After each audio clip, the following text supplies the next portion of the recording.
This will be a short presentation about the use of laser beam machining in engineering manufacturing. Firstly, what is a laser?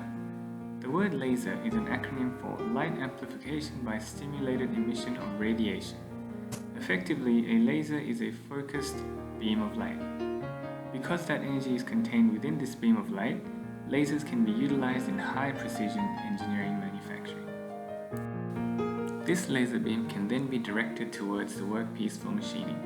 Since the rays of the laser beam are monochromatic and parallel, they can be focused to a very small diameter and produce energy as high as 100 megawatts of energy per square millimeter of area.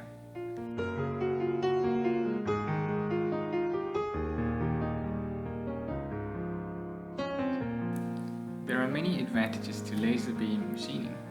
In addition to simply cutting, many different processes are possible. Material removal by melt ejection, vaporization, or ablation mechanisms are also available. As this video segment demonstrates, lasers can also be utilized to weld together metallic parts.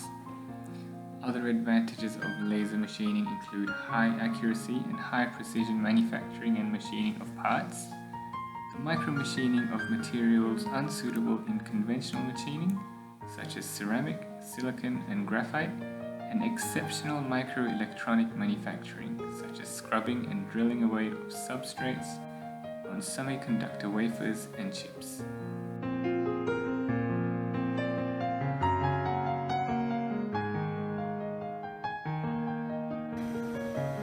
Here I demonstrate the CNC capacities of laser etching and the ease with which it can be used. I etch the course code and my student number with a telecentric marking laser into a stainless steel plate.